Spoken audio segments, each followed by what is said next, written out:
Hello friends, welcome to சுவை தேடி. இன்னைக்கு நம்ம சேனல்ல ஒரு வெயிட் லாஸ் ரெசிபி தான் பார்க்க போறோம். பேசன் சீலா. வாங்க எப்படி செய்யறதுன்னு பார்க்கலாம். இதுக்கு ஒரு தக்காளியை நான் ரஃபா சாப் பண்ணி வச்சிருக்கேன், பாதி கேரட்டை கட் பண்ணி வச்சிருக்கேன், ஒரு 5-6 சின்ன வெங்காயம் எடுத்திருக்கேன். நீங்க வேணும்னா பெரிய வெங்காயம் பாதி எடுத்துக்கோங்க.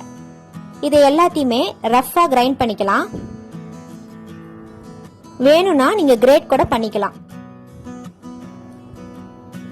இதோ இந்த மாதிரி பதத்துக்கு கொண்டு வந்துருங்க, ரொம்ப அரைச்சிடாதீங்க. இப்போ ஒரு மிக்சிங் பவுல்ல 1 கப் கடலை மாவு எடுத்திருக்கேன். இது கூட நம்ம அரைச்சு வச்சிருந்த பேஸ்ட் ஆட் பண்ணிக்கோங்க. நீங்க இந்த பேஸ்ட் அரைக்கும் போதே பச்சை மிளகாய் வேணும்னா சேர்த்து அரைச்சுக்கலாம். நான் தனியா தான் ஆட் பண்ண போறேன். ஒரு பச்சை மிளகாவை பொடியா நறுக்கி வச்சிருக்கேன், அதை ஆட் பண்ணிக்கலாம்.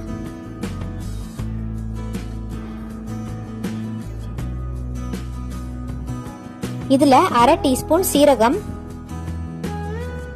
1/2 டீஸ்பூன் அஜ்வைன் சீட்ஸை கிரஷ் பண்ணி ஆட் பண்ணிக்கிறேன்.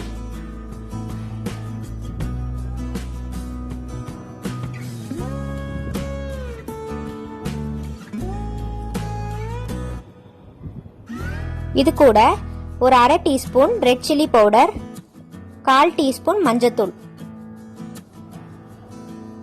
காரத்துக்கு ஏத்த மாதிரி மிளகாத்தூளை ஆட் பண்ணிக்கோங்க.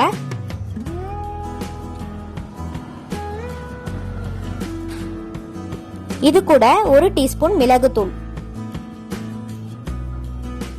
தேவையான அளவு உப்பு.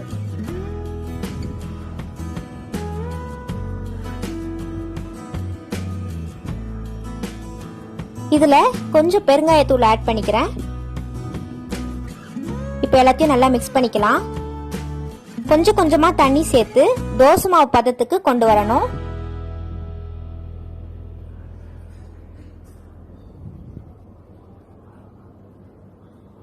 ரொம்ப தண்ணியாவும் இருக்கக்கூடாது, ரொம்ப கட்டியாவும் இருக்கக்கூடாது, மீடியமான பதத்துக்கு கொண்டு வந்துருங்க.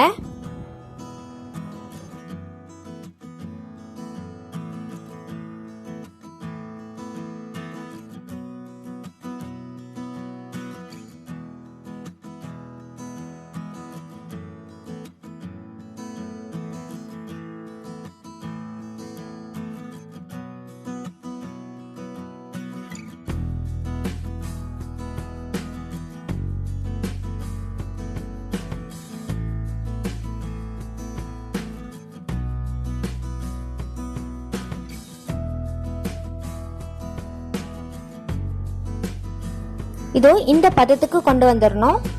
இது உங்களுக்கு கரெக்டான ஸ்டேஜ். பாருங்க, ரொம்ப தண்ணியாவும் இல்ல, ரொம்ப திக்காவும் இல்ல. இப்போ ஒரு தோசைக்கல்ல கொஞ்சம் எண்ணெய் தேய்ச்சிக்கலாம்.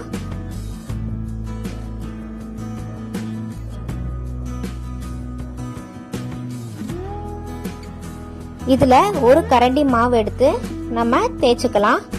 இது தோசை அளவுக்கு மெலிசா தேய்க்க வராது. சோ முடிஞ்ச அளவுக்கு எவ்வளவு மெலிசா தேய்க்க முடியுமோ அவ்வளவு தேய்ச்சுக்கோங்க.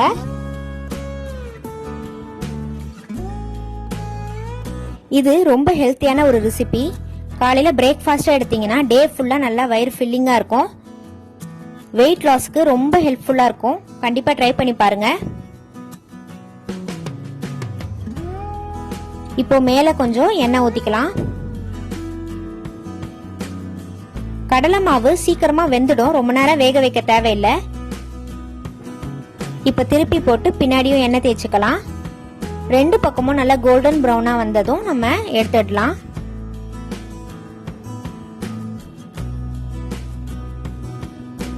அவ்வளவுதான், நம்மளோட பேசன் சீலா ரெடி ஆயிடுச்சு. இந்த ரெசிபி உங்களுக்கு பிடிச்சிருந்ததுன்னா லைக் பண்ணுங்க, ஷேர் பண்ணுங்க, சப்ஸ்கிரைப் பண்ணுங்க, கூடயே பெல் ஐகானையும் பிரஸ் பண்ணுங்க. தேங்க்யூ.